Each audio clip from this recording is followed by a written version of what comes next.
ശ്രീമദ് ദേവി ഭാഗവത നവാഹ യജ്ഞത്തിന് ഭക്തിനിർഭരമായി തിരിതെളിയുകയാണ്. ക്ഷേത്രം തന്ത്രി ബ്രഹ്മശ്രീ കടിയക്കോൽ വാസുദേവൻ നമ്പൂതിരി അദ്ദേഹം, ക്ഷേത്ര trust president Brahmashri P Narayanan Namboothiri അദ്ദേഹം, യജ്ഞാചാര്യൻ വേദരത്നം കുറിച്ചി ബി രാമചന്ദ്രൻ അദ്ദേഹം തുടങ്ങിയവർ ഇപ്പോൾ ഭദ്രദീപം കൊളുത്തി ബഹുമാനപ്പെട്ട secretary Shri K S Sukumaran, Shri Bijo Krishnan, Shri M Sasidharan Moosath, P Krishnan Namboothiri പുന്നക്കലില്ലം, ശ്രീ വിപിൻ തുടങ്ങിയവരുടെ സാന്നിധ്യത്തിൽ, ഭക്തജനങ്ങളുടെ സാന്നിധ്യത്തിൽ ഇപ്പോൾ ക്ഷേത്ര trust secretary P Neelakantan Namboothiri അദ്ദേഹം തുടങ്ങിയവരുടെ മഹനീയമായ ഭക്തിനിർഭരമായ സാന്നിധ്യത്തിൽ അമ്മയുടെ ഈ തിരുസന്നിധിയിൽ 9 ദിവസങ്ങളായി നീണ്ടു നിൽക്കുന്ന ദേവി ഭാഗവത നവാഹ യജ്ഞത്തിന് തിരിതെളിഞ്ഞിരിക്കുക. ഇപ്പോൾ അല്പസമയങ്ങൾക്കുള്ളിൽ നവാഹ യജ്ഞത്തിന് സമാരംഭം കുറിച്ചുകൊണ്ടുള്ള ഉദ്ഘാടന ചടങ്ങിൽ സ്വാഗതം ആശംസിക്കുന്നതിന് വേണ്ടി ആദ്യമായി ഈശ്വര പ്രാർത്ഥന. വന്ദേ മാതരമംബികാം ഭഗവതി വാണീന്ദ്രമാസേവിതാം കല്യാണീ കമനീയ കൽപ്പലതികാം കൈലാസനാഥപ്രിയാ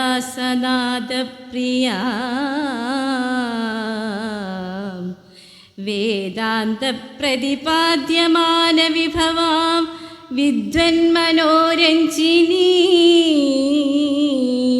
ശ്രീചക്രാഗിത രത്നപീഠനിലയാം ശ്രീരാജരാജേശ്വരീ.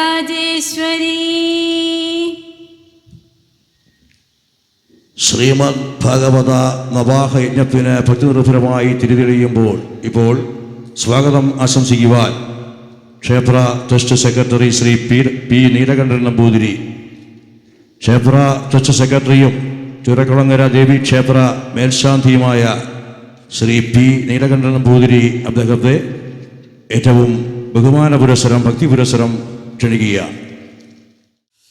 മേ നാരായണ, ദേവി നാരായണ, ലക്ഷ്മി നാരായണ, ഭദ്രേ നാരായണ.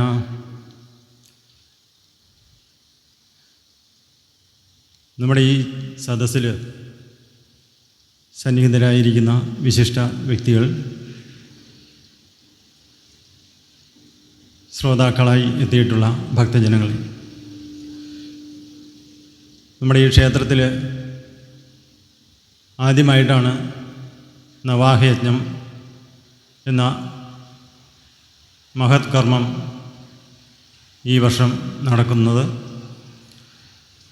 കഴിഞ്ഞ വർഷം ആദ്യമായി നമ്മൾ സപ്താഹയജ്ഞം വളരെ ഭംഗിയായി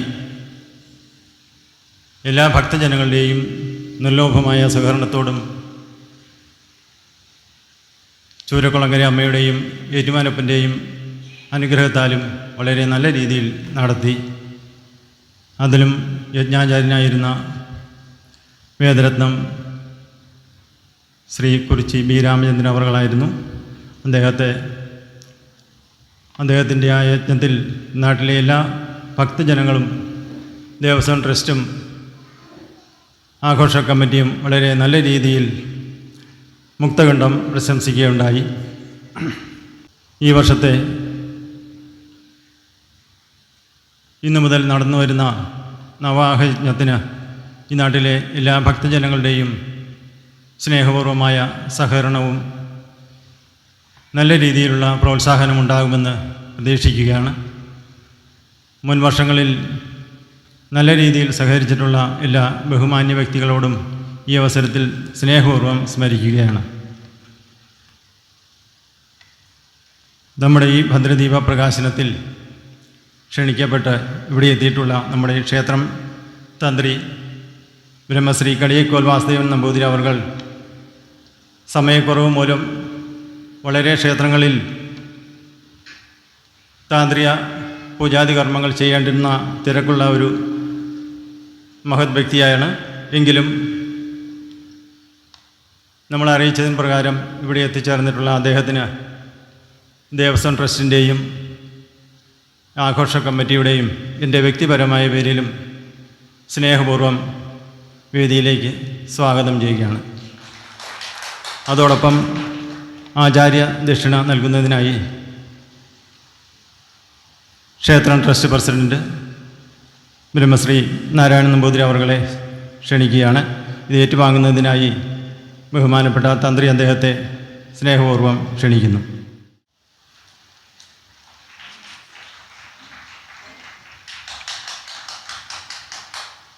കൂടാതെ ചൂരക്കുളങ്ങര ശ്രീ ഭദ്രകാളി ക്ഷേത്ര ട്രസ്റ്റിൻ്റെയും ഉത്സവ കമ്മിറ്റിയുടെയും ഭാരവാഹിയായ ബ്രഹ്മശ്രീ നാരായണൻ നമ്പൂതിരി അവർകളെ ഈ വേദിയിലേക്ക് സ്നേഹപൂർവ്വം നിങ്ങൾ എല്ലാവരുടെയും പേരിലും എൻ്റെ വ്യക്തിപരമായ പേരിലും സ്നേഹപൂർവ്വം സ്വാഗതം ചെയ്യുകയാണ്. വേദരത്നം കുറിച്ചി ബി രാമചന്ദ്രൻ അവർകൾ 2ാം വർഷമാണ് നമ്മുടെ ഈ യജ്ഞവേദി ധന്യമാക്കിക്കൊണ്ട് ഇവിടെ എത്തിയിട്ടുള്ളത്. അദ്ദേഹത്തെ കൂടുതൽ അറിയുന്നതിനായി വരും ദിവസങ്ങളിൽ നിങ്ങൾക്ക് താമസിയാതെ തന്നെ അറിയാവുന്നതാണ്. അദ്ദേഹത്തെ ഈ വേദിയിലേക്ക് നിങ്ങളുടെ ഓരോരുത്തരുടെ പേരിലും എൻ്റെ വ്യക്തിപരമായ പേരിലും സ്നേഹപൂർവ്വം സ്വാഗതം ചെയ്യുകയാണ്. അദ്ദേഹത്തിന് ആചാര്യ ദക്ഷിണ കൊടുക്കുന്നതിനായി യജ്ഞ സെക്രട്ടറി ആയിട്ടുള്ള കെ സുകുമാരൻ സാർ അവർകളെ സ്നേഹപൂർവ്വം ക്ഷണിക്കുകയാണ്. ജനറൽ കൺവീനർ ശ്രീ ബിജോ കൃഷ്ണൻ അദ്ദേഹത്തെ ഈ വേദിയിലേക്ക് സ്നേഹപൂർവ്വം സ്വാഗതം ചെയ്യുന്നു. ഇവിടെ എത്തിയിട്ടുള്ള എല്ലാ ഉത്സവ കമ്മിറ്റി ഭാരവാഹികളും യജ്ഞ പൗരാണികരായി പങ്കെടുത്തിട്ടുള്ള ശ്രീ ജിതേഷ് പെരുമ്പാവൂർ, ശ്രീ എൻ ഉണ്ണികൃഷ്ണൻ, യജ്ഞഹോതാവ് ശ്രീ രജീഷ് ശർമ്മ എന്നിവരെയും ഈ വേദിയിലേക്ക് സ്നേഹപൂർവ്വം സ്വാഗതം ചെയ്യുകയാണ്. ഒരിക്കൽ കൂടി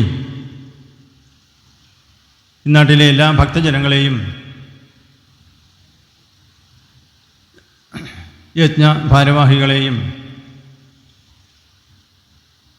ഈ വേദിയിലേക്ക്, ഈ സദസ്സിലേക്കും ഈ നവാഹയജ്ഞം ഭംഗിയായി നടത്തുന്നതിലേക്കായി സ്നേഹപൂർവ്വം സ്വാഗതം ചെയ്യുകയാണ്.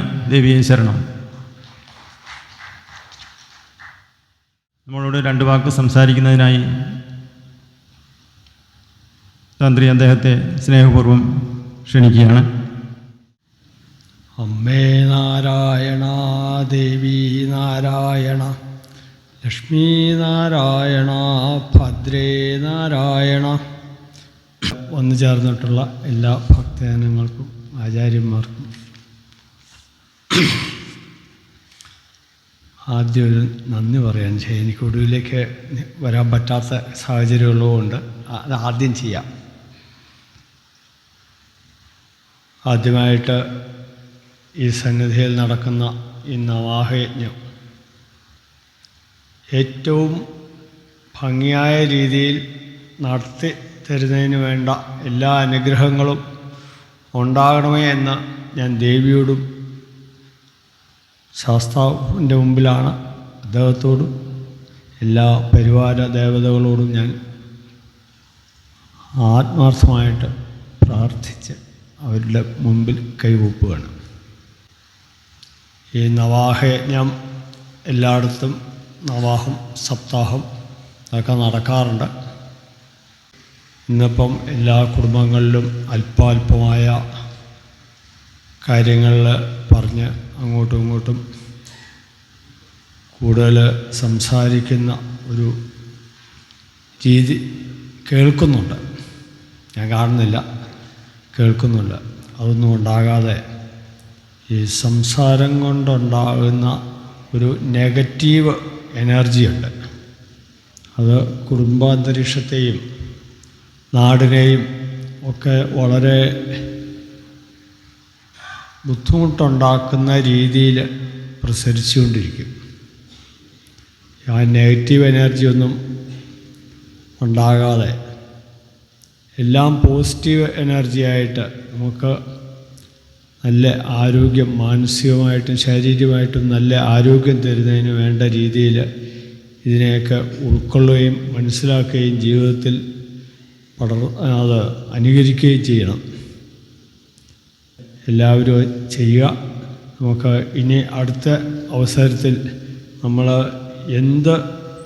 ഈ കഴിഞ്ഞ കൊല്ലം ഇതുകൊണ്ട് നമ്മൾ എന്ത് മനസ്സിലാക്കി, അല്ലെ എന്താ നമ്മുടെ ജീവിതത്തിൽ ഉണ്ടായ മാറ്റം എന്ന് ചോദിച്ചാൽ അല്പമെങ്കിലും മാറ്റങ്ങളെ ഉൾക്കൊള്ളാൻ തയ്യാറാണ്, പറയാൻ തയ്യാറായില്ലേലും. എല്ലാവർക്കും മാറ്റങ്ങൾ പറയാൻ പറ്റില്ല. പക്ഷേ ഉള്ളിൽ എങ്കിലും അന്നേരം ഒരു തോന്നൽ, എനിക്ക് ഇന്ന മാറ്റം ഉണ്ടായിട്ടുണ്ട് എന്ന് തോന്നാൻ ഉള്ള ഇടയെങ്കിലും ആകണം. വളരെ ശ്രദ്ധയോടുകൂടി കാര്യങ്ങൾ മനസ്സിലാക്കുക, ചെയ്യുക. അതിനുവേണ്ട എല്ലാ അനുഗ്രഹാശിസ്സുകളും നൽകുന്നതിന് ദേവിയോട് നന്നായിട്ട് പ്രാർത്ഥിക്കുന്നു. സന്തോഷം. രണ്ട് വാക്ക് സംസാരിക്കുന്നതിനായി നമ്മുടെ യജ്ഞ secretary Shri KS Sukumaran sir അവർകളെ സ്നേഹപൂർവ്വം ക്ഷണിക്കുകയാണ്. വേദിയിലും സദസ്സിലും ഇരിക്കുന്ന എല്ലാ ഭക്തജനങ്ങൾക്കും എൻ്റെ നമസ്കാരം. കഴിഞ്ഞ വർഷം ഉത്സവം കഴിഞ്ഞുള്ള കമ്മിറ്റിയിൽ നമുക്കിങ്ങനെ ഒരു സപ്താഹം നടത്തണമെന്നൊരഭിപ്രായം വന്നു. ഉടനെ ഏത് കാര്യം പറഞ്ഞാലും, കമ്മിറ്റിയിൽ ഏത് കാര്യം പറഞ്ഞാലും ഇത് പോസിറ്റീവായി കാണുന്ന ഒരു തിരുമേനിയാണ് നമുക്കുള്ള നീലകണ്ഠൻ തിരുമേനി. അദ്ദേഹം പറഞ്ഞു നമുക്ക് ആലോചിക്കാമെന്ന് പറഞ്ഞു. അതേക്കുറിച്ച് അടുത്ത കമ്മിറ്റിയിൽ ആലോചിച്ച് പെട്ടെന്ന് ഞങ്ങൾ ആ മാർച്ച് മാസത്തിൽ തന്നെ ആ സപ്താഹം നടത്തുകയാണ്. സപ്താഹം കഴിഞ്ഞപ്പോഴത്തേനാണ് അതിനടുത്ത കമ്മിറ്റി വന്നപ്പോഴത്തേന് ഇവിടെ കമ്മിറ്റിയിലെ അഭിപ്രായം വരുന്നു, ഇന്ന് നവാഹം നടത്തിയാൽ എന്താണ്. അപ്പോൾ ഒരു ചെറിയൊരു ഗ്യാപ്പാണല്ലോ. അപ്പോൾ ഈ ഉത്സവം കഴിഞ്ഞ് നമുക്ക് നവാഹം നടത്താമെന്ന് തിരുമേനി പറയും. അതിൻ്റെ പശ്ചാത്തലത്തിൽ ബാക്കി കാര്യങ്ങൾ ആലോചിക്കുകയാണ് എല്ലാം. പക്ഷേ ഈ സപ്താഹം നടത്തിയപ്പോഴൊക്കെ ആൾക്കാർക്ക് അന്ന് ഒരു നല്ലൊരു പോസിറ്റീവ് എനർജി ആയിട്ട് എല്ലാവരും അത് കണക്കാക്കിയതും എല്ലാവർക്കും വളരെ താല്പര്യത്തോടു കൂടി അതിന് ശേഷം നടന്ന കമ്മിറ്റികളിലൊക്കെ എല്ലാവരും അഭിപ്രായപ്പെടുകയും ഇവിടെ ഭക്തജനങ്ങളായിട്ടുള്ള കമ്മിറ്റിക്കാരല്ലാത്ത ബാക്കിയുള്ളവരെല്ലാവരും വളരെ നല്ല ഒരു അഭിപ്രായം പറയുകയും എല്ലാവർക്കും വളരെ താല്പര്യത്തോടു കൂടി എല്ലാവരും അക്കാര്യത്തെക്കുറിച്ച് പറയും. അപ്പോൾ അങ്ങനെ ഒരു അഭിപ്രായം വന്നപ്പോഴാണ് നമ്മൾ നവാഹവും കൂടെ നടത്താനുള്ള ആലോചന വരികയും അതിനെ എല്ലാവരും ഇതിന് സപ്താഹത്തിന് സഹകരിച്ച പോലെ എല്ലാ ആൾക്കാരുടെ അടുത്തു നിന്നും നല്ല ഒരു സപ്പോർട്ട് ഇതിനും ഉണ്ടാകണം എന്നൊരു അഭ്യർത്ഥന നിങ്ങളോടുണ്ട്. അപ്പം ഇത് കഴിഞ്ഞ സപ്താഹം നമ്മൾ വിജയിപ്പിച്ച പോലെ തന്നെ ഈ നവാഹവും അതുപോലെ തന്നെ എല്ലാവരും സഹകരിച്ച് നല്ല ഇതായിട്ട് വിജയിപ്പിക്കണമെന്നൊരു അഭ്യർത്ഥനയും മാത്രമേ ഉള്ളൂ എനിക്ക്.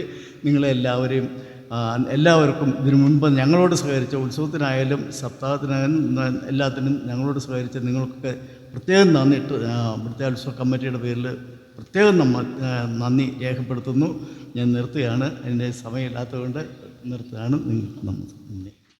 അടുത്തായി നമ്മുടെ യജ്ഞാചാര്യനായ വേദരത്നം കുറിച്ചി ബി രാമചന്ദ്രൻ അവർ ഇന്നത്തെ നവാഹ യജ്ഞത്തിന് സമാരംഭം കുറിച്ചുകൊണ്ട് നിങ്ങളോട് സംസാരിക്കുന്നതാണ്. അദ്ദേഹം ദേവി ഭാഗവതം ഒരധ്യായം വായിച്ചുകൊണ്ട് അതിൻ്റെ പ്രധാനപ്പെട്ട കഥകളും നമുക്ക് ഇന്ന് ഈ വേദിയിൽ പറഞ്ഞു തന്നുകൊണ്ട് സമാരംഭിക്കുന്നതാണ്. ദേവി ശരണം. ഓം മാതർമേ മധുകൈടഭോഗ്രമഹിഷ പ്രാണാപകാരോദ്യതേ ഹേലാ നിർമ്മിത ധൂമ്രലോചനവതേ ഹേ ചണ്ഡമുണ്ടാർദിനി നിശേഷീകൃതരക്തബീജദനുജേ നിത്യേ നിശുംഭാപഹേ ശുംഭധ്വംസിനി സംഹരാശു ദുരിതം ദുർഗേ നമസ്തേംബികേ സർവമംഗളമംഗല്യേ ശിവേ സർവാർത്ഥസാധികേ ശരണ്യേ ത്രംബകേ ഗൗരി നാരായണി നമോസ്തുതേ. സൃഷ്ടിസ്ഥിതിവിനാശാനാം കർത്തൃഭൂതേ സനാതനേ ഗുണാശ്രയേ ഗുണമയേ നാരായണി നമോസ്തുതേ. ഓം ശ്രീ മഹാദേവ്യൈ നമഃ.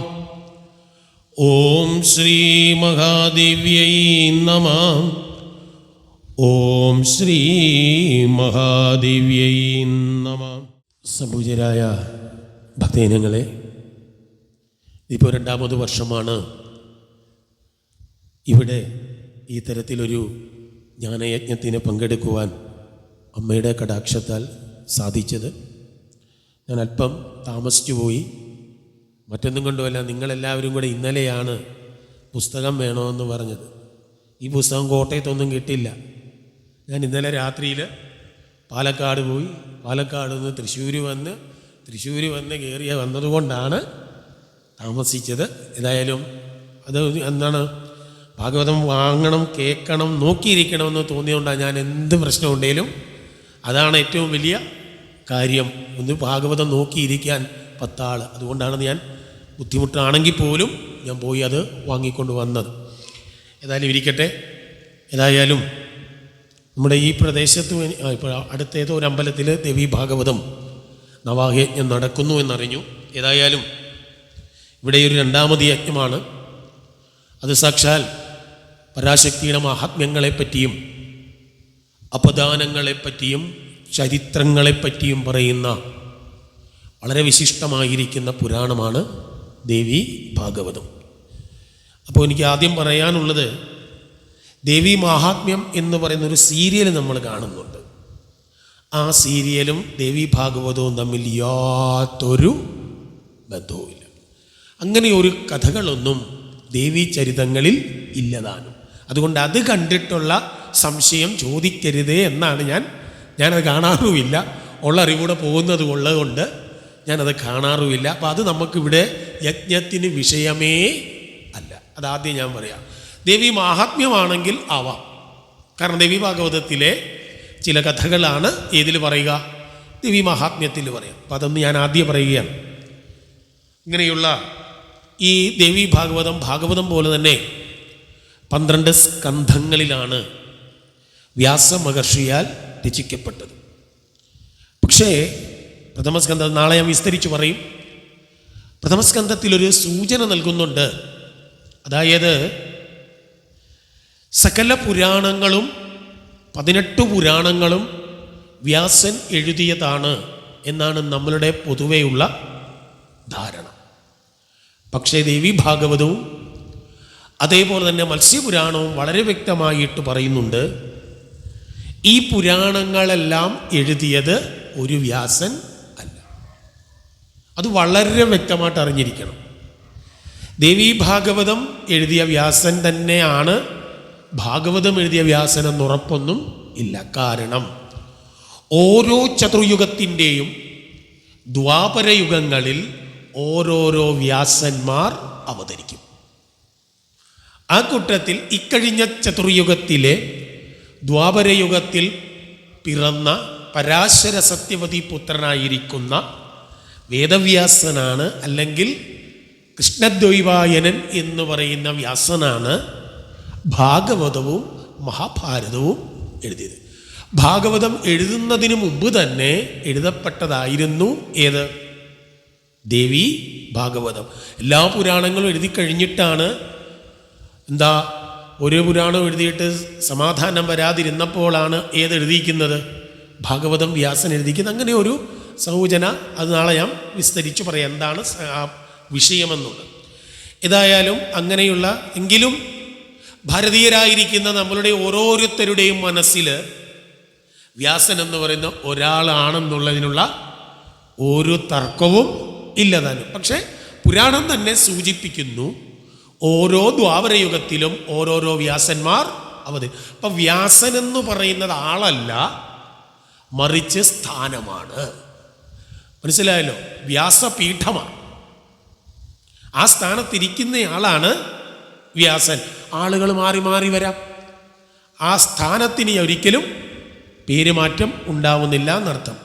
അങ്ങനെയുള്ള വ്യാസനാൽ എഴുതപ്പെട്ട ദ്വാദശ സ്കന്ധങ്ങളിലൂടെ പ്രസ്താവിക്കുന്ന ദേവീ ചരിതങ്ങളെയാണ് ദേവീ ഭാഗവതത്തിൽ പ്രസ്താവിക്കുന്നത്. സകല പുരാണങ്ങളും സൂതശൗനക സംവാദമായിട്ടായിരിക്കും ആരംഭിക്കുക. നൈമിഷാരണ്യത്തിൽ എത്തിച്ചേരുന്ന സൂതനോട് സത്രം നടത്തിക്കൊണ്ടിരിക്കുന്ന അതിപ്രഗത്ഭന്മാരായിരിക്കുന്ന ശൗനകാദി മഹർഷിമാർ ചോദ്യങ്ങൾ ചോദിക്കും. ഈ ചോദ്യങ്ങൾക്കുള്ള ഉത്തരമായിട്ടായിരിക്കും സകല പുരാണങ്ങളും പറഞ്ഞു കൊടുക്കുക. അപ്പം വക്താവായി വരുന്നത് സൂതനും ശ്രോതാക്കളായി വരുന്നത് ആരാ? ശൗനകാദി മഹർഷിമാരാ. സൂതൻ ഇവരുടെ അത്രയും പോലും വിദ്യയോ ജ്ഞാനമോ ഇല്ലാത്തയാളാണ്. ശൗനകാദി മഹർഷിമാരോ വേദങ്ങളെല്ലാം പഠിച്ച അഗ്രഗണ്യന്മാരാണ്. ആര്? അതാണ് ദേവീ ഭാഗവതത്തിൽ കാണുന്നൊരു വൈപരീത്യം. എന്താണ്?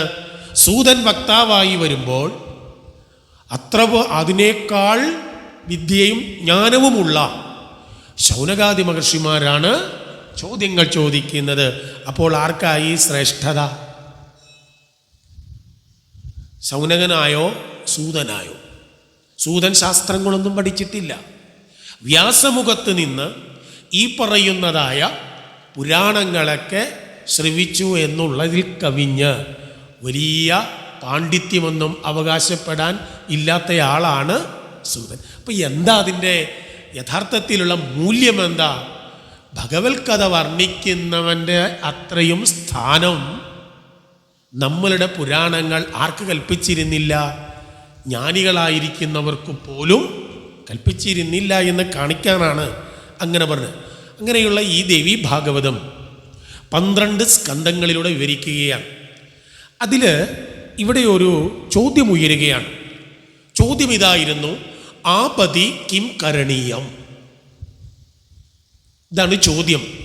ആപതി, ആപത്തിൽ അല്ലെങ്കിൽ ആപത്തു വരുമ്പോൾ കിം കരണീയം, എന്ത് ചെയ്യണം? ഇതാണ് ചോദ്യം. അതിന് പറഞ്ഞ ഉത്തരണം ഭജനീയം ചരണയുഗളം അമ്പായാഹ. ഒറ്റ മാർഗമേ ഉള്ളൂ. എന്താ? ആപത്ത് വരുമ്പോൾ നമ്മൾ ആശ്രയിക്കേണ്ടത് ആരെയാണ്? ആ പരാശക്തിയുടെ പാതാരവിന്ദങ്ങളെ വേണം നമ്മൾ ആശ്രയിക്കാൻ. എന്തുകൊണ്ട്?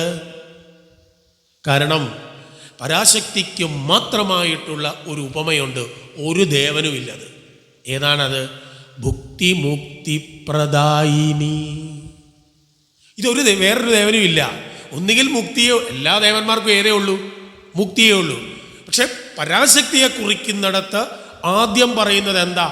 ഭുക്തിയാ. അത് കഴിഞ്ഞിട്ടേ ഏതുള്ളൂ? മുക്തി. ആദ്യം അപ്പോൾ ഏതാ വേണ്ടത് നമുക്ക്?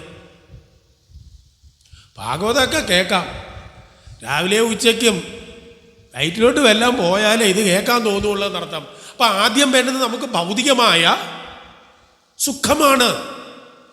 അതാണ് ഭുക്തി. അതാണ് ആര് തരുന്നത്? അപ്പം ദേവിയെ ഭജിച്ചാൽ ആദ്യം തരുന്നത് എന്താ? നമുക്ക് എന്താണോ ഭൗതികമായ സാഹചര്യങ്ങളില്ലാത്തത് അതിനെ ആദ്യം ആര് പ്രദാനം ചെയ്യും? അമ്മ പ്രദാനം ചെയ്യും. അതിനുശേഷമാണ് ഏതിനെ? മുക്തിയെ. അതുകൊണ്ടാണ് ലളിതാ സഹസ്രനാമം നാളെ തൊട്ട് ജപിക്കുമ്പോൾ ശ്രദ്ധിച്ചോണം, 2 ധ്യാനവും. ഒരു സഹസ്രനാമത്തിനും അതില്ല. നമ്മൾ വിഷ്ണു സഹസ്രനാമം ചൊല്ലിയതാ. ഏതാ ധ്യാനം? ശാന്താകാരം ഭുജഗശയനം, അതേ ഉള്ളൂ. വേദസാര ശിവസഹസ്രനാമ സ്തോത്രമുണ്ട്. ധ്യായേ നിത്യം മഹേശം രജത ഗിരിനപം ചാരുചന്ദ്രാവതംസം എന്നാരംഭിക്കുന്നത്. പക്ഷെ ലളിതാ സഹസ്രനാമത്തിനോ? സിന്ദൂരാരുണ വിഗ്രഹാം ത്രിണയനാം 1, ധ്യായേ പത്മാസനസ്താം വികസിതവദനാം 2. ആദ്യത്തേത് പരാശക്തിയുടെ ലക്ഷണമെന്ന് നോക്കിയേ. എന്താ പറയുന്നത്? ഭൗതികമായ അലങ്കാരങ്ങളോട് കൂടിയ ദേവിയാണ്. 2-ത്തേതോ മുക്തിയെ എങ്ങനെയായിരിക്കുന്ന? ധ്യായേ പത്മാസനസ്ഥിതാം, അല്ലേ? ധ്യാനിച്ചിരിക്കുന്നവള. എങ്ങനെ? പത്മപത്രായതാക്ഷി, താമരയുടെ ഇലകൾ പോലെയുള്ള കണ്ണുകളുള്ളതാണ്. അതെന്താ താമരയുടെ ഇലയ്ക്കുള്ള പ്രത്യേകത? നീണ്ടിരിക്കുന്നതുകൊണ്ടൊന്നുമല്ല. ഇത് കിടക്കുന്നത് എവിടാ? വെള്ളത്തിലാണ് കിടക്കുന്നത്. വെള്ളത്തില. ഒരു തുള്ളി വെള്ളം അതെ പറ്റില്ല. പറ്റുമോ? ഇതുപോലെയാ ദേവി. ഈ ഭൗതികമായിരിക്കുന്ന എല്ലാത്തിലും കണ്ണും കട്ടുകയായിരിക്കുന്നത്. പക്ഷെ ഈ പറയുന്ന വിഷയങ്ങളൊന്നും ആരെ ബാധിക്കില്ല? അതിന് നിർഗുണാവസാദിനി വരും. അപ്പോൾ അങ്ങനെയുള്ള ഭുക്തിമുക്തിപ്രദായിനിയായിരിക്കുന്ന ആ ദേവിയുടെ പാദങ്ങളെ ഭജിച്ചെങ്കിൽ മാത്രമേ നമുക്കിത് രണ്ടും കൂടെ ഒരുപോലെ ലഭിക്കൂ. അങ്ങനെയുള്ള ആ ദേവിയുടെ ആ ഉപാസനകളെയും ചരിതങ്ങളെയുമാണ് ദേവി ഭാഗവതത്തിൽ പറഞ്ഞത്. ഇതിൽ ഭാഗവതത്തിലുള്ള പ്രത്യേകത 6-ാമത്തെ സ്കന്ധം വരെ ശ്രദ്ധിച്ചാൽ അറിയാം. 6-ാമത്തെ സ്കന്ധം വരെ ദേവി ഭാഗവതത്തിൻ്റെ പ്രത്യേകത എന്താണെന്ന് ചോദിച്ചാൽ, അവിടെയെല്ലാം ഏതൊരാളെങ്കിലും ഈ പരാശക്തിയെ ആ അമ്മ വന്നെങ്കിൽ മാത്രമേ തനിക്കിനി രക്ഷയുള്ളൂ എന്ന് ഉള്ളുരുകി പ്രാർത്ഥിക്കുന്ന സമയത്ത് സിംഹവാഹിനിയായി പ്രത്യക്ഷപ്പെടുകയാണ്. എന്നിട്ട് അവരുടെ തൻ്റെ ശത്രുക്കളെയോ വധിക്കുന്ന കഥകളായിരിക്കും 6-ാമത്തെ സ്കന്ധം വരെയുള്ള വിഷയങ്ങൾ. ആദ്യം വരും ഹയഗ്രീവൻ്റെ, അത് കഴിഞ്ഞാൽ ശുംഭനിശുംഭന്മാരുടെ, ചണ്ടമുണ്ടന്മാരുടെ, രക്തബീജൻ്റെ, അതേപോലെ തന്നെ വളരെ പ്രസിദ്ധനായ ആളുണ്ടല്ലോ മഹിഷാസുരൻ. ഇങ്ങനെ കുറേയധികം അസുരന്മാരെ നിഗ്രഹിക്കുന്നതും ശത്രുക്കളെ നിഗ്രഹിക്കുന്നതുമായ കഥകളാണ്. പക്ഷെ അത് കഴിഞ്ഞാൽ 7-ാമത്തെ സ്കന്ധം മുതൽ ദേവി ഭാഗവതം മൊത്തമായിട്ട് അങ്ങ് മാറുകയാണ്. അവിടെ പിന്നെ പറയുന്നത് മുഴുവൻ ഉപാസനാ കാണ്ഡങ്ങളാണ്. എന്താണ്? ദേവിയുടെ 16 ഭാവങ്ങൾ, ദുർഗ, രാധ, ലക്ഷ്മി, സരസ്വതി, സാവിത്രി, മംഗളചണ്ഡി, മാനസ, അതേപോലെ സ്വാഹ, സ്വധ, ഷഷ്ടി, ഇങ്ങനെയുള്ള ആ ദേവിയുടെ 6-ാമത്തെ അംശമാണ് ആരാ? ഷഷ്ഠീദേവി. അപ്പം ആ ദേവിയുടെ 6-ാമത്തെ അംശത്തിൽ നിന്നുണ്ടായത് കൊണ്ടാണ് ഈ ഷഷ്ഠീദേവിക്ക് വേറൊരു പേരുമുണ്ട്, ദേവസേന.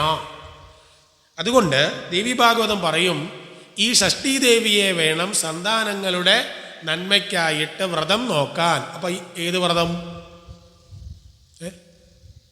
നമ്മൾ ആർക്കാ എടുക്കുന്നത്? ഷഷ്ഠീവ്രതം എടുക്കുന്നത് ആർക്കാ? ഇവിടെ പറയും. പിന്നെ ദേവസേന ആരുടെ പത്നിയാ? സുബ്രഹ്മണ്യൻ്റെ പത്നിയാ. അതുകൊണ്ട് കെയർ ഓഫാ. ഏത്? യഥാർത്ഥത്തിൽ ഞാൻ എടുത്തു പറയാം, അന്നേരം പിന്നെ ഒന്നും പറയില്ലല്ലോ. നിങ്ങൾ നോക്കി, പുസ്തകത്തിന് കിട്ടാൻ പോയില്ലേ? വ്യാഖ്യാനമുള്ള പുസ്തകം കൊണ്ടുവന്നിട്ടുണ്ട്, നോക്കിക്കോളൂ. അതിനകത്ത് പറയും ഷഷ്ടാംശമായ ദേവിയാണ്. ആ ദേവി ബാലകന്മാരുടെ രക്ഷകയായി വന്നിരിക്കുന്ന ദേവിയാണ് എന്ന് പറയും. അതാണ് ഷഷ്ടി. ആ ഷഷ്ടിവ്രതം എങ്ങനെയാണ് എടുക്കേണ്ടതെന്നും ദേവി ഭാഗവതം വ്യക്തമായിട്ട് പറയും. ഏതായാലും ഇങ്ങനെയുള്ള ദേവിയുടെ 18 ഭാവങ്ങളെ പറ്റിയും ഉള്ള ഉപാസനകൾ, ഇങ്ങനെ ചരിതങ്ങളും മഹാത്മ്യങ്ങളും പറയുന്നു. അതോടൊപ്പം തന്നെ ഓരോരുത്തരും ഏതൊക്കെ രീതിയിൽ വേണം ഓരോ ദേവിമാരെയും ഉപാസിക്കേണ്ടത് എന്നൊക്കെ പറയുന്ന ഒരു പുരാണം. എന്നിട്ട് ഈ ദേവി ഭാഗവതം 9 ദിവസം കേട്ടാൽ എന്താണ് പ്രയോജനം? അതാണല്ലോ നമ്മുടെ വിഷയം. എന്താ 9 ദിവസത്തെ പ്രയോജനം ഇത് കേട്ടാൽ? ഭാഗവതത്തിൽ നമ്മൾ പറഞ്ഞു, ഭക്തിജ്ഞാന വിരാഗാപ്തോ വിവേകോ വർദ്ധതേ മഹാൽ മായാ മോഹനിരാസശ്ച വൈഷ്ണവേ. ഭക്തിജ്ഞാന വൈരാഗ്യങ്ങൾ ഉണ്ടാവണം. അപ്പം പിന്നെ ദേവി ഭാഗവതം കേൾക്കുന്നത് കൊണ്ടോ? ഇവിടെ അതിനൊരു കഥ പറയുന്നത്, നഷ്ടപ്പെട്ടുപോയ കൃഷ്ണനെ വീണ്ടെടുത്ത ഒരു കഥയാണ്. മഹാത്മ്യകഥയാണ്, പരിചയമുള്ള കഥയാണ്. കഥ ഞാൻ പറയണില്ല. സ്യമന്തകം എന്ന് പറഞ്ഞൊരു കഥ അറിയാമല്ലോ. സത്രാജിത്തിന് ഒരു മണി കിട്ടി. ഞാൻ പറഞ്ഞാൽ തോന്നുന്നു ഇവിടെ. ആ മണിക്ക് ദിവസവും 8 ഭാരം സ്വർണം കിട്ടും. ഇത് ഒന്ന് പ്രദർശിപ്പിക്കാനായിട്ട് ദ്വാരകയിലെത്തി. ഭഗവാന്റെ മുമ്പിൽ കൊണ്ടുവന്ന് ഭഗവാൻ ഇത് ഗൗനിച്ചില്ല. എളിഭ്യനായിട്ട് ആര് പോയി? ഈ സത്രാജിത്ത് പോയി. പോകാൻ തുടങ്ങിയപ്പോൾ ഭഗവാൻ ചോദിച്ചത്, എന്താണോ തൻ്റെ കഴുത്തേ കിടക്കുന്നത്? ഇതൊരു വിശേഷപ്പെട്ട മണിയാണ്, എന്നാൽ അത് ഇങ്ങോട്ട് തന്നേക്ക്, ഞാനിവിടെ വെക്കാമെന്നു. അയ്യോ ഭഗവാനെ, അത് തരാൻ പറ്റത്തില്ല. കാരണം എന്താ? ദിവസവും ആണ് ഇതിൻ്റെ പലിശ. നമ്മൾക്ക് ബാങ്കിൽ കിട്ടുന്നത് വർഷത്തിലൊന്നാണ്, ഇതിന് കിട്ടുന്നത് ഡെയിലിയാണ്. അതാണ് വ്യത്യാസം. അയ്യോ തരാൻ പറ്റും. എന്നാൽ വേണ്ട, താൻ കൊണ്ടുപോയിക്കോളാൻ പറഞ്ഞു. ഇയാൾ ഇത് കൊണ്ടുപോയി ഷോക്കേസിൽ വെച്ചു. അങ്ങനെ ഇരിക്കുക. ഇയാളില്ലാതിരുന്ന ഒരു ദിവസം ഇയാളുടെ അനുജൻ പ്രസേനൻ എന്നായുടെ പേര്, അയാൾ ഈ മണിയും എടുത്തിട്ടോണ്ട് കാട്ടിപ്പോയി. സത്രാജിത്ത് വന്നത് നമുക്ക് അറിയാം. സുധർമ്മയിലേക്കാണ് വന്നത്. ഭഗവാന്റെ ദ്വാരകയിലെ സദസ്സാണ് സുധർമ്മ. ആ സുധർമ്മയിലേക്ക് വന്നാൽ 10 പേരെങ്കിലും കാണാൻ ആ സദസ്സ് എപ്പോഴും നിറഞ്ഞായിരിക്കണം. പല രാജ്യങ്ങളിൽ നിന്നുള്ള ആളുകൾ അവിടെ വരും. അപ്പോൾ അവരൊക്കെ ഒന്ന് അറിയും സത്രാജ്യത്തിന് എന്ത് കിട്ടിയിട്ടുണ്ടെന്ന്. അതൊരു എന്താ പറയുക, ഒരു BBC പോലെയുള്ള ഒരു ഇന്നത്തെ പറയുന്ന ഒരു സമൂഹ മാധ്യമമാണ്. ആരുടെ സദസ്സ്? ഭഗവാന്റെ സദസ്സ്. അതിന് നമ്മൾ നാട്ടിൽ പറയും, എന്തെങ്കിലും ഒന്ന് കിട്ടിയാൽ 10 പേരെ അറിയിക്കാതെ നമുക്ക് ഉറക്കം വരത്തില്ല. അതിന് പറയുന്ന പേരെന്താ? അല്പനർത്ഥം കിട്ടിയ അത് തന്നെ ഏർപ്പാട് ഇയാൾ ചെയ്ത്. അപ്പോൾ പിന്നെ ഇയാൾ അങ്ങനെ വെച്ചു. ഇയാൾ കാട്ടിൽ നായാട്ടിന് പോയപ്പോൾ എന്തെടുത്തു? ഇതെടുത്ത് അതിട്ടുകൊണ്ട് പോകേണ്ട വല്ല കാര്യമുണ്ടോ? അതുകൊണ്ട് നമ്മുടെ നാട്ടിൽ പറയും വിനാശകാലേ. ഇതിട്ടുകൊണ്ട് പോയി ഇത് ഇവിടെ കിടന്നങ്ങ് തിളങ്ങാൻ തുടങ്ങി. അപ്പോഴാണ് കാട്ടിലൊരു സിംഹം ഇത് കണ്ടത്. ഈ തിളങ്ങുന്ന സാധനം കണ്ടപ്പോൾ എന്തോ തിന്നാനുള്ള സാധനമാണെന്ന് കരുതി അവൻ ചാടി വീണു. ഒറ്റക്കടിക്കാരെ തീർത്തു. സത്രാജിത്തിനെ വധിച്ചു. ഇവർ കൂട്ടത്തിലുണ്ടായിരുന്ന സൈന്യമെല്ലാം ഭയന്ന് ഓടി. എന്നിട്ട് ഈ സിംഹം എന്ത് ചെയ്തു? മണി കടിച്ചെടുത്തോണ്ട് പോയി. അങ്ങനെ പോകുന്ന വഴിക്ക് ഇവനെ ഒരു കരടിക്കുരങ്ങൻ കണ്ടു. ഒറ്റയടിക്ക് സിംഹത്തിനെ ആര് കൊന്നു? കരടിക്കുരങ്ങൻ. ആരാ? ജാംബവാൻ. ത്രേതായുഗത്തിലെ എവിടെയാണ്? ത്രേതായുഗവും ദ്വാപരയുഗവും കൂടെ ഒരു കൂട്ടിമുട്ടൽ നടക്കുക. ത്രേതായുഗവും അതിനു മുമ്പത്തെ യുഗവും കൂട്ടിമുട്ടിയായിരുന്നു. എപ്പോഴാ? അയ്യോ, ഒരാളെ കല്യാണം കഴിച്ചുകൊണ്ട് വന്ന വഴിക്ക് ഞാൻ ഒഴിഞ്ഞുണ്ടോ രാമനി ആരാ? ഇപ്പം ഇങ്ങനൊരു കണക്ഷനും ഇവിടെ നടക്കുന്നുണ്ട്. അപ്പോൾ തൊട്ടു മുമ്പിലുള്ള അവതാരത്തിലും അതിനു മുമ്പത്തെ അവതാരം കൂട്ടിമുട്ടി. ഇവിടെയും ഈ ജാംബവാനും ആരാ? ഭഗവാനും കൂടി ഒരു ആ കാലത്തെ ആളും തമ്മിൽ ഒരു കൂട്ടിമുട്ടലുണ്ടാവുകയാണ്. അങ്ങനെ ജാംബവാൻ ഇതെടുത്തുകൊണ്ട് പോയി തൻ്റെ ഗുഹയിൽ ചെന്നിട്ട് തൻ്റെ കൊച്ചുകുട്ടികൾക്ക് കളിക്കാനിട്ട് കൊടുത്തു. യവന്മാർ ഇത് തട്ടി കളിക്കുക. അടുത്ത ദിവസം സത്രാജിത്ത് തിരികെ വന്നു. കാട്ടിൽ നായാട്ടിന് പോയ ആര് തിരികെ വന്നിട്ടില്ല? പ്രസേനൻ. അപ്പോഴാ അറിയുന്നത് എന്തിട്ടോണ്ടാ പോയത്? സ്യമന്തകം. അപ്പം മിക്കവാറും സ്യമന്തകത്തിന് വേണ്ടിയിട്ട് ഇവനെ ആരെങ്കിലും കൊന്നുകളഞ്ഞതാണ്. അപ്പം എന്നോട് അങ്ങനെ ആർക്കും അങ്ങനെ ഒരു ഇതില്ലല്ലോ. അപ്പോഴാണ് ഓർത്തത്, ഇതൊരാൾ ചോദിച്ചായിരുന്നല്ലോ തന്നോട്. ആരാ? കൃഷ്ണൻ. അപ്പോൾ ആരായിരിക്കും കൊന്നത്? ഇങ്ങനെ ഇല്ലാവചനം പറഞ്ഞുണ്ടാക്കുന്നതിന് നമ്മുടെ നാട്ടിൽ പറയുന്ന പേരാണ് കിംവദന്തി. ഇങ്ങനൊരു വാക്ക് പ്രയോഗിക്കാറില്ലേ? എന്താണ്? സർവേ കിംവദന്തി. എല്ലാവരും എന്തൊക്കെയോ വാസ്തവമില്ലാത്തത്. അപ്പോൾ ഒരു കിംവദന്തി വന്നാൽ, പ്രത്യേകിച്ച് ഗൃഹസ്ഥൻ, സന്യാസിക്കാണ് പ്രശ്നമില്ല, ബ്രഹ്മചര്യക്ക് അത് വിഷയമല്ല. വാനപ്രസ്ഥനെ കുറിച്ചും ഒരു കിംവദന്തി പറഞ്ഞുണ്ടാക്കിയാൽ അതിൻ്റെ യാഥാർത്ഥ്യം മറ്റുള്ളവരെ ബോധ്യപ്പെടുത്തി കൊടുക്കേണ്ട കാര്യം ആർക്കില്ല? ഇവർക്ക് 3 കൂട്ടർക്കും ഇല്ല. പക്ഷേ ആർക്കുണ്ട്? ഗൃഹസ്ഥനുണ്ട്. തൻ്റെ കൈകൾ ശുദ്ധമാണ്. അപ്പോൾ കിംവദന്തിയോ അല്ലെങ്കിൽ ഏതെങ്കിലും ഒരു ആരോപണം വന്നാൽ എന്തുകൊണ്ടായിരിക്കും അതിൻ്റെ സത്യാവസ്ഥ ബോധ്യപ്പെടുത്താത്തത്? അതിനകത്ത് എന്തെങ്കിലും കഴമ്പുണ്ടാവും. പണ്ട് നമ്മുടെ നാട്ടിൽ പറയല്ലേ, കോഴിയെ കട്ടവൻ്റെ തലയിൽ. അല്ല, തെളിവ് കൊണ്ടുപോവാ എന്ന് പറയുകയല്ല വേണ്ടത്. താൻ തന്നെ ഇറങ്ങിത്തിരിക്കണം. എൻ്റെ കൈകൾ ശുദ്ധമാണ്. ഈ വാർത്ത ആരുടെ കാതിലുമെത്തി? അപ്പം ഭഗവാൻ മനസ്സിലായി തന്നെ കൊല്ലാം. എന്നാൽ ഇതിൻ്റെ വാസ്തവം എന്നറിയണം. അതിനു വേണ്ടിയിട്ട് ഒരു ചെറിയ സൈന്യവുമായിട്ട് വനത്തിലേക്ക് ആര് പോവുകയാണ്? ഭഗവാൻ പോവുകയാണ്. അവിടെ ചെന്നപ്പോഴാണ് ആദ്യം ആര് ചത്ത് കിടക്കുന്നു? പ്രസേനൻ. അത് കഴിഞ്ഞ് കാല് പാദം നോക്കിപ്പോയപ്പോൾ സിംഹം, അവനും ചത്ത് കിടക്കുന്നു. പിന്നെ അവിടുന്ന് കരടിക്കുരങ്ങൻ്റെയാണ്. ഇവൻ ചെന്ന് കയറിയിരിക്കുന്ന ഒരു ഗുഹയിലാണ്. അപ്പോൾ കൂട്ടത്തിൽ വന്ന, അതാണ് പ്രത്യേകത, ആ കൂട്ടത്തിൽ വന്ന ആളുകളോട് പറഞ്ഞു, നിങ്ങൾ ഇവിടെ നിൽക്കേ, ഞാൻ അകത്തോട്ട് കയറാം. 12 ദിവസമായിട്ടും ഉച്ചയോടുകൂടിയും ഞാൻ വന്നില്ലെങ്കിൽ അപ്പോൾ നിങ്ങൾ കരുതിക്കോണം, നിങ്ങളുടെ കൃഷ്ണനെ നിങ്ങൾക്ക് നഷ്ടപ്പെട്ടു. മനസ്സിലായല്ലോ? നിങ്ങളുടെ കൃഷ്ണനെ നിങ്ങൾക്ക് നഷ്ടപ്പെട്ടു. നിങ്ങൾ നേരെ എങ്ങോട്ട് പോക്കോണം? ദ്വാരകയിൽ പോയിട്ട് വസുദേവരോടും ദേവകിയോടും ചെന്ന് കൃഷ്ണനെ നഷ്ടപ്പെട്ടു എന്ന് പറഞ്ഞേക്കണം എന്ന് പറഞ്ഞു. ശരി, കയറി ചെന്നപ്പോൾ ഈ ഒരു കുട്ടി ഈ മണിയിട്ട് കളിക്കുക. ആ ഒരു അപരിചിതൻ ഗുഹയിലേക്ക് കയറി വരുന്നത് കണ്ടപ്പോൾ കുട്ടി ഭയന്നിട്ട് ഓടി, ധാത്രിന്ന് വിളിച്ചോണ്ട്. അപ്പോഴത്തേക്ക് സേവിക ഇറങ്ങി വന്നു. അവളും കണ്ടു ഒരു അപരിചിതനെ. അവളും അലറിക്കോയി വിളിച്ചോണ്ട് പോയി. മുറി കിടക്കുന്നുറങ്ങുന്ന ആരോട് പറഞ്ഞു? ജാംബവാനോട് എന്ന് വിവരം പറഞ്ഞു. ഇങ്ങോട്ട് ഇറങ്ങി വന്നപാടെ ഇയാൾ ആരാന്ന് പോലും ചോദിച്ചില്ല. വന്നപാടെ വയറ് നോക്കി ആർക്കിട്ട് ഇടിക്കുകയാണ്. ഭഗവാനിട്ട്. ഇടി കിട്ടിയ ഭഗവാൻ വിടുവോ? കൊടുത്തു. ഏതായാലും പിന്നെ അങ്ങോട്ട് ഇടി തുടങ്ങുക. ഇടി അങ്ങനെ ഓരോ ദിവസങ്ങളിലായി നടന്ന് 12 ദിവസമായിട്ടും ആർക്കും ജയവുമില്ല, പരാജയവുമില്ല. ഇടി അങ്ങോട്ട് കലശലായി. ഉച്ചയായപ്പോൾ ഇവരെണ്ണിക്കൊണ്ടിരിക്കുക. ആരാ? സൈന്യങ്ങൾ. 12 ദിവസമായി ആരില്ല. അപ്പം അവർക്ക് മനസ്സിലായി തങ്ങളുടെ കൃഷ്ണനെ തങ്ങൾക്ക് പോയി, നഷ്ടപ്പെട്ടു. നേരെ ഇവരെന്ത് ചെയ്തു? ദ്വാരകയിലേക്ക് ചെന്നു. എന്നിട്ട് വസുദേവരോടും ദേവകിയോടും പറഞ്ഞു, നമ്മുടെ കൃഷ്ണനെ നമുക്ക് നഷ്ടപ്പെട്ടു. ഉടൻ തന്നെ ഗർഗനെ വിളിച്ചു വരുത്തുകയാണ്. യാദവരുടെ കുല ആചാര്യനാണ് ഗർഗ മഹർഷി. ഗർഗനെ വിളിച്ചു വരുത്തിയിട്ട് വസുദേവരും ദേവകിയും ഞങ്ങളുടെ, അതൊക്കെയാണ് ആ പുരാണത്തിൻ്റെ പ്രത്യേകത, ഞങ്ങളുടെ നഷ്ടപ്പെട്ടു പോയ കൃഷ്ണനെ വീണ്ടെടുക്കാൻ എന്താണ് വഴി? ഇതാണ് ചോദ്യം. അപ്പം പറഞ്ഞു ഒറ്റ മാർഗമേ ഉള്ളൂ, ദേവീ ഭാഗവതം നവാഹം നടത്തിക്കോളാൻ പറയുക. അങ്ങനെ ആദ്യമായിട്ട് ലോകത്ത് ദേവീ ഭാഗവതം നവാഹയജ്ഞം നടത്തിയത് ആരാ? വസുദേവരും ദേവകിയും. എന്തിനാ?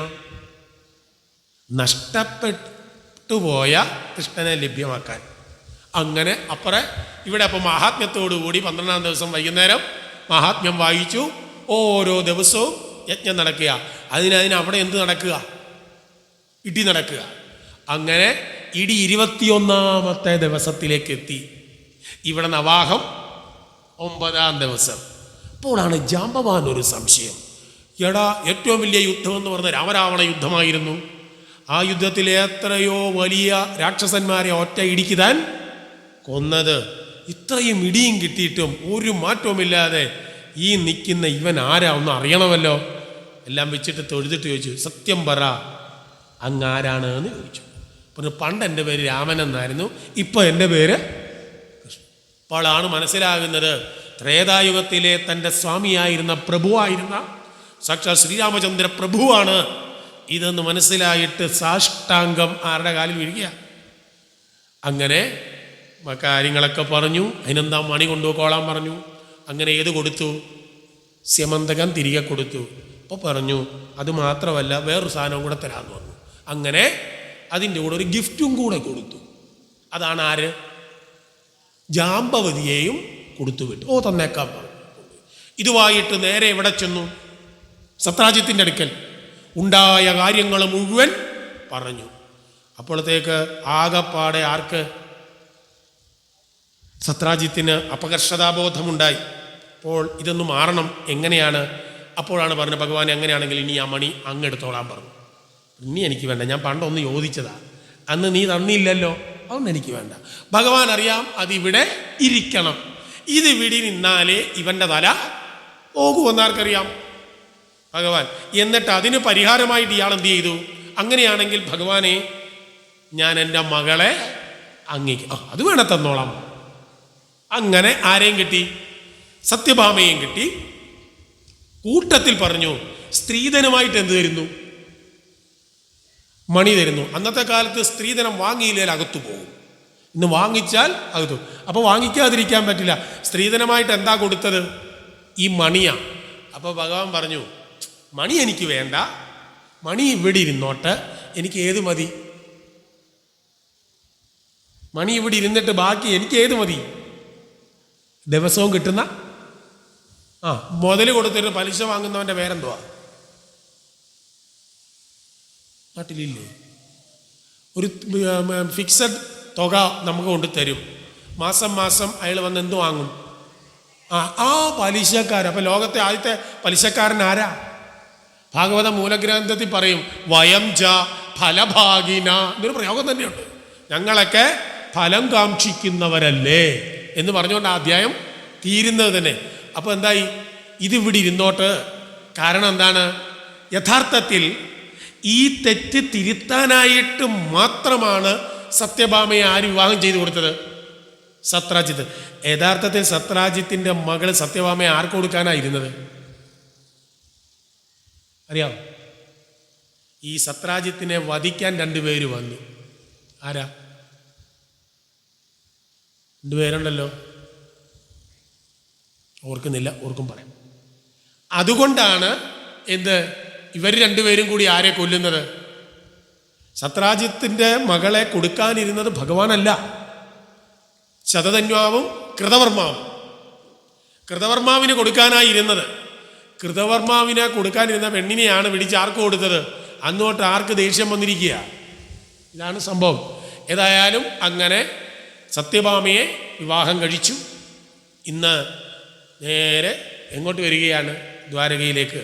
അപ്പോൾ ദ്വാരകയിൽ എന്ത് നടക്കുക? നവാഹം കഴിഞ്ഞിട്ട് 12 ബ്രാഹ്മണർക്ക് കാല് കഴുകിച്ച് അങ്ങനെയാണ്, കാല് കഴുകിച്ചൂട്ടല്ല, കാല് കഴുകിച്ച ഊട്ട. അത് നമ്മൾ പറഞ്ഞ് എന്തായി? കാല് കഴുകിച്ചൂട്ടെന്നായി പോയി. അപ്പോൾ ഏതായാലും അതാണ് മാധവൻ, പത്മനാഭൻ, കേശവൻ എന്നുള്ള ഭഗവാന്റെ അതാണ് 12 നാമ പൂജ. അല്ലെങ്കിൽ പരിഹാരത്തിനൊക്കെ കാണാമല്ലോ 12 നാമ പൂജ, അല്ലെങ്കിൽ സായുജ്യ പൂജ എന്ന് പറഞ്ഞൊരു ആ പൂജ ചെയ്യുമ്പോഴാണ് വളരെ പ്രസിദ്ധമായ വിഷ്ണുഭുജംഗ സ്തോത്രവും സഹസ്രനാമവും ഒക്കെ ജപിക്കണമെന്ന മസ്റ്റാണ്. പത്രശ്രേഷ്ഠമായ പൂജയാണ്. അതും കഴിഞ്ഞിട്ട് ഈ 12 ബ്രാഹ്മണർക്ക് എന്ത് നൽകിയാണ്? കാല് കഴുകിച്ച് ഊട്ട് നടത്തിക്കൊണ്ടിരുന്ന സമാപിക്കാറായപ്പോഴാണ് ആര് കയറി വരുന്നത്? നഷ്ടപ്പെട്ടു പോയ കൃഷ്ണൻ. ആരെ? 2 പെണ്ണുങ്ങളെയും പിടിച്ചുകൊണ്ട് കയറി വരുന്നു. അപ്പോൾ നവാഹം കൊണ്ട് എന്ത് കിട്ടി? നഷ്ടപ്പെട്ടു പോയ കൃഷ്ണനെ ആർക്ക് കിട്ടി? വസുദേവർക്കും ദേവകിക്കും. അങ്ങനെ അവർക്ക് കിട്ടിയാൽ നമുക്കെന്താ പ്രയോജനം?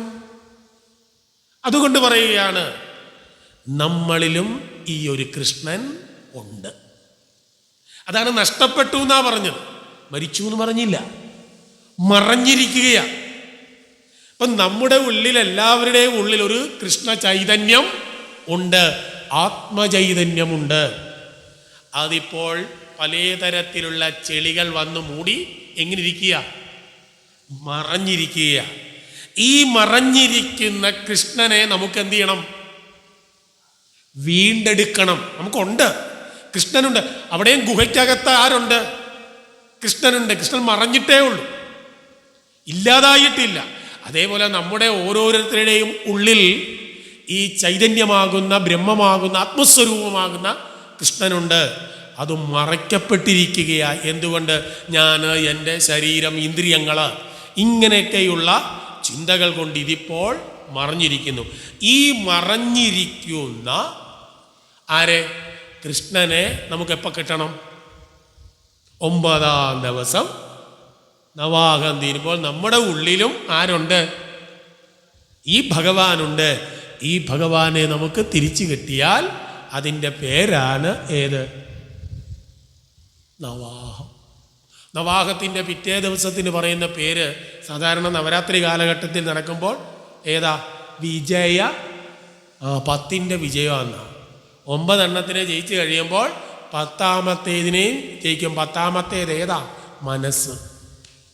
ആ മനസ്സിൽ ആരെ ഇരുത്തണം? അപ്പോൾ ഈ യജ്ഞം കൊണ്ട് നമുക്ക് യഥാർത്ഥത്തിൽ ആർജിച്ചെടുക്കേണ്ടത് എന്താണ്? നമ്മളിൽ എല്ലാവരിലും ഈ കൃഷ്ണ ചൈതന്യം ഉണ്ട്. ഇതിപ്പോൾ മറഞ്ഞു കിടക്കുകയാണ്. ഈ നഷ്ടപ്പെട്ടിരിക്കുന്ന കൃഷ്ണനെ നമുക്ക് വീണ്ടെടുക്കാൻ കഴിയാൻ അതിനു വേണ്ടിയിട്ടാണ്, നഷ്ടപ്പെട്ടു പോയ ആത്മബോധത്തെ തിരിച്ചെടുക്കുന്നതിന് വേണ്ടിയിട്ട് ചില കഥകളിലൂടെ ചില കാര്യങ്ങൾ ഭാഗവതം നമ്മെ പഠിപ്പിക്കുകയാണെന്ന് ഓർമ്മിപ്പിച്ചുകൊണ്ട് ഞാനങ്ങ് നിർത്തുകയാണ്. നാളെ രാവിലെ നമ്മൾ 6:30 മണിക്ക് ലളിത സഹസ്രനാമ ജപം. ലളിത അതിന് കഴിഞ്ഞ വർഷം ഇഷ്ടം പോലെ ആളുകൾ വന്ന, ഒരു വർഷം യജ്ഞം കേട്ടതോടുകൂടി മുക്തരായോ എന്നെനിക്കറിയില്ല. മുക്തരായിട്ടില്ലെങ്കിൽ എന്ത് ചെയ്യണം? രാവിലെ എത്തണം. ഒന്ന് ഞാൻ പറയാറല്ലേ, 9 ദിവസം നിങ്ങളൊന്ന് ലളിതാ സഹസ്രനാമം ഒന്ന് ജപിച്ചു നോക്കിക്കേ. നിങ്ങൾ തന്നെ പറയും എന്തൊരു അനുഭവമായിരുന്നു. അല്ലാണ്ട് ബാക്കി ഒന്നുമല്ല പ്രധാനം. ഞാൻ പറയുന്നത് എപ്പോഴും അതാ, നിങ്ങൾ ആ സഹസ്രനാമം ജപിക്ക്. ഇവിടെ വന്നിരുന്ന് ആ 6:30 നമുക്ക് തുടങ്ങിയാൽ മതി. 6:30 തൊട്ട് 1 മണിക്കൂർ കൊണ്ട് എല്ലാം ഗ്രന്ഥപൂജ സഹിതം നമുക്ക് പിന്നെ പാരായണം തുടങ്ങും. പിന്നെ പതിവ് പോലെ നമ്മൾ 8:30 ശേഷം വായിച്ച അത്രയും ഭാഗം, ഭാഗവതം പോലെ അത്ര വിസ്തരിച്ച് പറയേണ്ട വിഷയങ്ങളെങ്കിലും വിസ്തരിക്കാനുള്ളവ തീർച്ചയായിട്ടും വിസ്തരിച്ച് തന്നെ കഥകളാണ്. ഇതിൽ കൂടുതൽ 1000 പേരും ഉണ്ടായിരിക്കും. ഏത് ഈ കഥയിൽ അതാണ് ഏറ്റവും വലിയ പാട്. ദേവീഭാഗവതത്തിൽ 1000 കഥാപാത്രങ്ങൾ പല പല കഥകളിലൂടെ കടന്നു വരികയാണ്. ഏതായാലും പറ്റുന്ന വിധത്തിൽ അറിയാവുന്ന തരത്തിൽ എല്ലാ കഥകളും ഒന്ന് തൊട്ട് പോകാനായിട്ട് ശ്രമിക്കുക. അപ്പോൾ എല്ലാവരും ബാക്കിയെല്ലാം അറിയാം. യജ്ഞത്തിന് വരേണ്ടത് എങ്ങനെയാണെന്നറിയാം. നമ്മളാലാകുന്നത് അത് പൂജാവസ്തുക്കളായാലും പൂക്കളായാലും മറ്റെന്തെല്ലാം എല്ലാം അറിയാം. കഴിഞ്ഞവണ ചെയ്താണ്. ബാക്കിയുള്ള നമുക്ക് വരുന്ന ദിവസങ്ങൾ പിന്നെ രുക്മിണി സ്വയംവരത്തിന് പകരം ഏതാണ്? പാർവതി സ്വയംവരം. രുക്മിണി സ്വയംവരത്തിന് ആരാ അണിഞ്ഞൊരുങ്ങി വന്നത്? ഒരു പെൺകുട്ടിയാണ്. ഇപ്പം അതിന് ചാൻസ് ഇല്ല. ഇപ്പം പിന്നെ ആരാ വരേണ്ടത്? ദേവി ഇവിടെ ഉണ്ട്. ആരാ വരേണ്ടത്? പരമശിവനാ. അപ്പോൾ പരമശിവന്മാരെയൊക്കെ കണ്ടുവെച്ചോണം. മനസ്സിലായില്ല? ആൺകുട്ടികളാണ് വരിക എന്നർത്ഥം. അങ്ങനെ വ്യത്യാസമുണ്ട്. പിന്നെ കൃഷ്ണാവതാരം 3-ാം ദിവസം വസുദേവരുടെ ഒരു ചോദ്യം ചോദിക്കുമ്പോൾ പിന്നീട് ഭാഗവത കഥ മുഴുവനാണ് അങ്ങോട്ട് വിസ്തരിച്ചു വരുന്നത്. അപ്പോൾ അത് നമ്മൾ പറയണ്ട. അതിനെന്തെങ്കിലും അതിനകത്തൊരു പ്രസക്തമായൊരു ചോദ്യമുണ്ട്. ആ ചോദ്യത്തിൽ നിന്നാണ് മാണ്ഡൂക്യോപനിഷത്തും മാണ്ഡൂക്യകാരിക എടുത്ത് പറയേണ്ടുന്ന വിഷയം വരുന്നത്. അപ്പോൾ അത് അന്നേരം അങ്ങനെ പറയാം. ഏതായാലും പറ്റുന്ന തരത്തിൽ എല്ലാവരും സഹസ്രനാമത്തിന് എല്ലാ ദിവസവും പങ്കെടുക്കുക. പൂജയ്ക്കുള്ള സാധനങ്ങൾ, പൂജാപുഷ്പങ്ങൾ, മറ്റ് എല്ലാ കാര്യങ്ങളും എല്ലാവരും സംബന്ധിക്കണമെന്ന് ഓർമ്മിപ്പിച്ചുകൊണ്ട് നമുക്ക് നിർത്താം. കായേന വാച മനസേന്ദ്രിയൈർവാ ബുദ്ധ്യാത്മനാ വാ പ്രകൃതേ സ്വഭാവാത് കരോമി യദ്യ സകലം പരസ്മൈ നാരായണായേതി സമർപ്പയാമി.